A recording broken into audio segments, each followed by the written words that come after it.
What's going on, everybody? We just finished an arm workout with Chris Kalajek. He is a former bodybuilding back in the 1990s. He actually just recently competed at the Branch Warren Classic in Classic Bodybuilding Now. I've known Chris now for what, maybe 3 years now? 3 or 4 years. Yeah, 3 or 4 years. I met him at 24 Hour Fitness. Obviously we got along right away because, look at us, we both work out, we're both into the same things.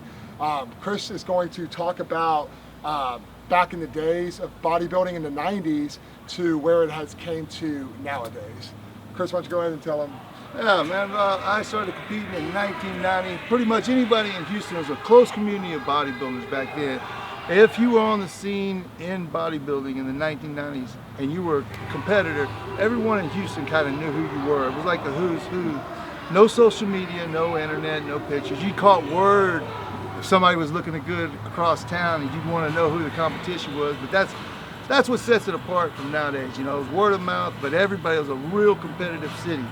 What were you saying though? Like you would go to other gyms and you try to go spy on somebody? Yeah, you'd hear. Okay, let's just say you were doing Muscle Beach Classic. If you were doing the Muscle Beach, you'd get wind. Hey, there's this guy on the south side, Chad, getting ready for that same show. Man, I saw him. He's looking good. He's doing heavyweights.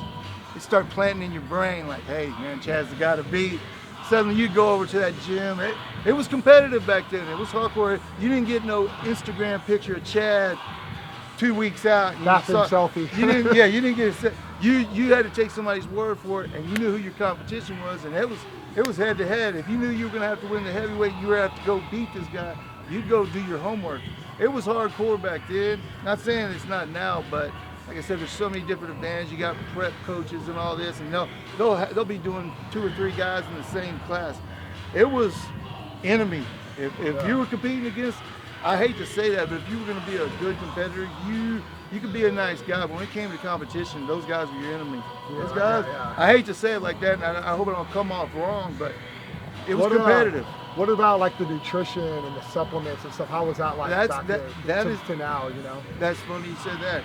When it comes down to nutrition, it's pretty much the same. I noticed that. I've seen people like to take.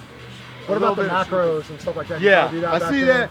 Every little advantage, that's just human nature. If it looks a little easier done that way, people are gonna try it. Yeah. But it's the same thing. Back in the day when you would get so shredded, when you were getting ripped near contest time, we didn't do macros or something, but we'd go have some cookies and stuff at night and kind of lift the sugar, throw it in there, to speed up the metabolism. Now you competed, when did you start? When was your first show? The 1990s? I did it in 1990. I did the Lackland Classic, first show. That's actually still around. I was proud. I think it just ended. Yeah, on Lackland Air Force Base. And then we had what you call the Houston Circuit, State Circuit, and then the Nationals. The Houston Circuit, you had the Houston, the Gold's Gym, the World's Gym, the Lee Labrada, that's coming back. And Lee Labrada's coming back next week, eh? Muscle Beach coming back. John Sherman's show. Yeah, he's doing the Muscle Beach. And then on the state level, you had the Texas. There was a real famous show. It was called the Lone Star back then. I'm not sure they're doing that anymore. That was a real good one. It was like if you did the cities, conquered your city, Dallas, Austin, Houston, then you go to the state, Lone Star, Texas. Then you branch off to national shows like the Southern States, Collegiate Nationals, Junior Nationals, and then the USA. And at that time, we had some of the best competitors in Houston that were always vying for the USA. You had Craig Titus, John Sherman, James Harrison, Eric Ortero. All these guys won national pro shows and turned pro. What about, so back in like those days with competing, I know it was like that when I got into competing as far as earning your way to the top. Like you used to have to win. You had to get first place in Open to go on to national, to go on to juniors, and then you would have to win in juniors a certain placing to go on to nationals. How was it when you competed? Like, okay, so at a local amateur show, did you have to start off the novice to get to Open, or was it novice? So you had to win novice. Yeah, I had to win novice. Had to win novice, guys. Had to win to go to Open. Just to go to Open. Just to go to Open. And nowadays you could just go straight into Open, get third place in your national level, and then you're going pro. Man, I didn't know anybody even mentioned the word pro without winning an overall in the Open. Nowadays, like you just said, you could get third in an Open competition, qualify, and think you're ready for nationals. Nobody ever did. You won an Open overall. I mean, because you knew what you were getting. That was the way you were. Save your time. So you would have to go. Okay, so let's take this back. you'd have to you'd have to do a novice show. You'd have to win first, right? In your class. Okay, to go on to open. So how would you go from open to juniors? How did that work? I think you qualified, but like I said, nobody even tried that. They didn't try. They didn't go to the deep water unless they were ready to swim. Okay. How about that? Yeah. Pretty much. So that tells you how much the sport has changed as far as competitive wise from the 90s to where we are now. And the reason why I wanted to bring that subject up now is you see so many people turning pro, and I'm not knocking on them. I love it, man. I think it's awesome. I think it's cool that you guys are doing it, but you got to really think about it. Are you really earning it? Did you start from the bottom and really work your way up to the top? Or did you just take the easy way out and say, well, I'm gonna skip all these steps because now they're giving me these, other turns that I can go and it just turn pro overnight, It's not, you know what I mean? I hear exactly what you're saying. And like you said, first thing, I'm not knocking change whatsoever. And too, though, look at the pictures that we just showed you guys. I mean, look at Chris. How was that not a pro physique? Well, it is a pro physique, obviously you're looking at, but you're not looking at all the other competitors that he competed against. All the other competitors that competed against just looked better than him, and that's why he never turned pro. But he's not ashamed of it. But at least he did it in my opinion, back in those days, that was the right way. These days, it's not the right way. I don't believe in it.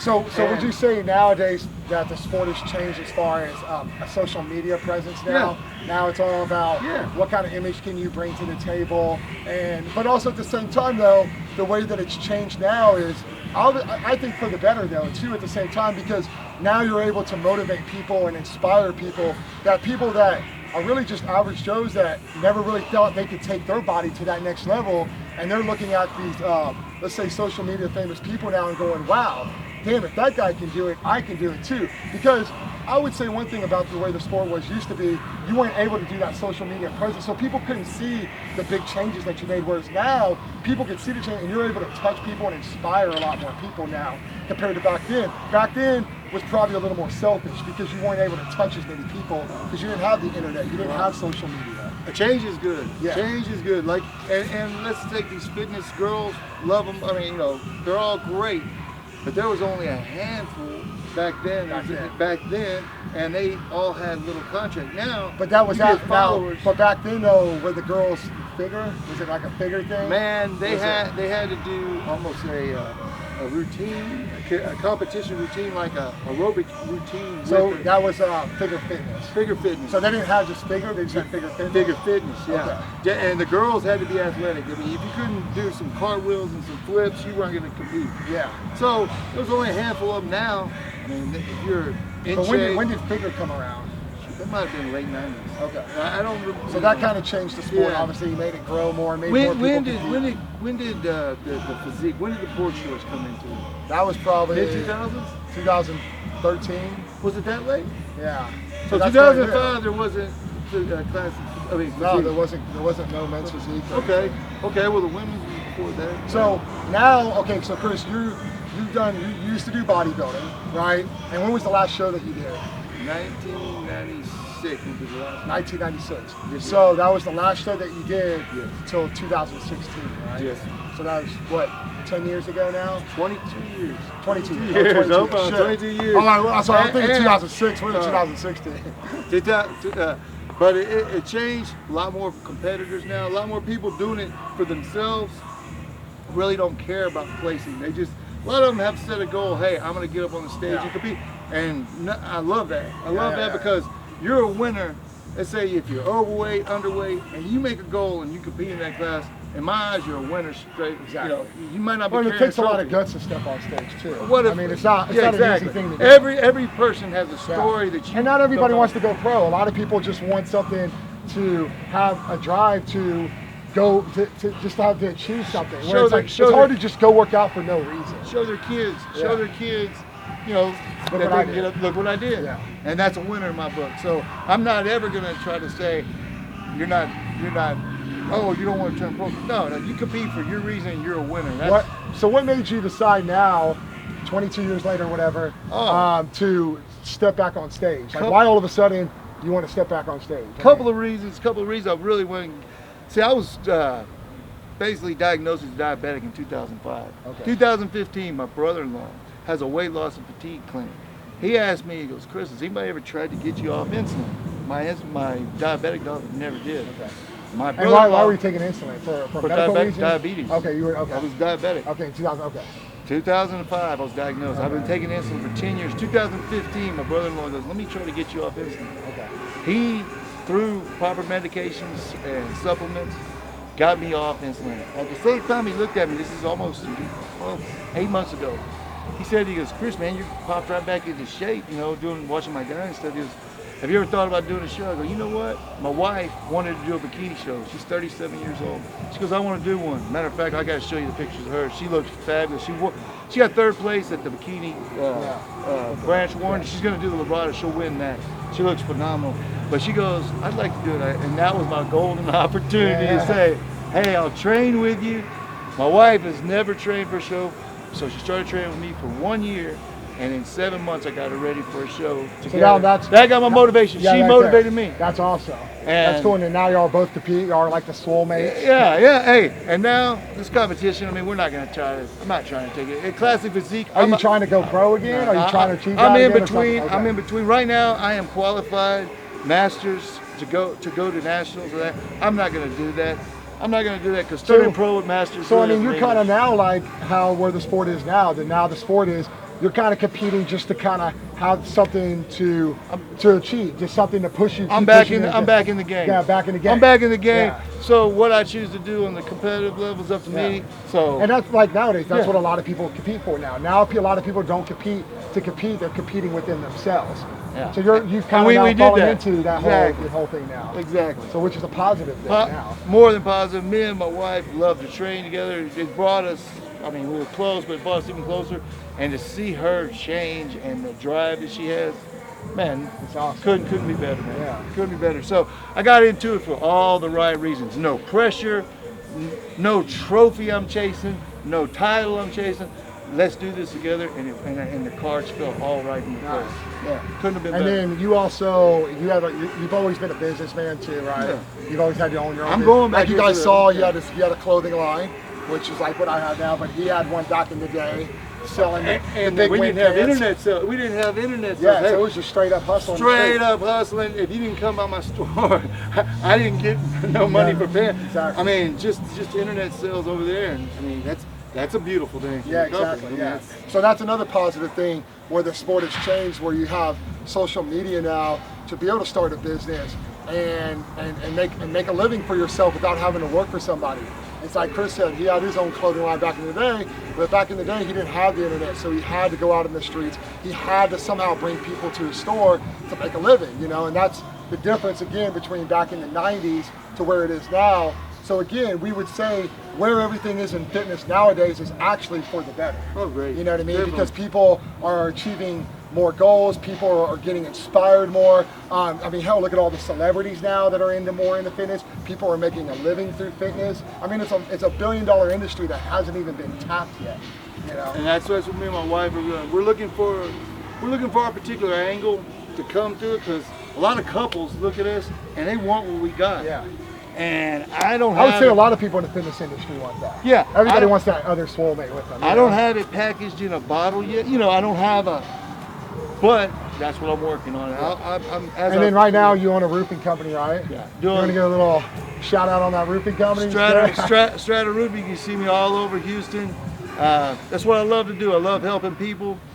My business, I don't even really have to advertise much. I do good honest business, word of mouth. I'm in Jersey Village right now, and my word of mouth is spreading through there. Awesome. People are calling me daily with roofs, so life is good. Well, cool. So if you guys need a roof, he's got you on that too. Call Strata, ask for Chris. I'll come there personally. All right, well, Chris, man, it was great working out with you today. Good luck at the Librata. Thank you, sir. And that's it, guys. Yeah, y'all come out and check out the Librata. It's an old contest. He's just bringing it back. Yep. I think his son Hunter might be guest posing there. Yep. We just won the branch one. We'll be looking for a lot out of him.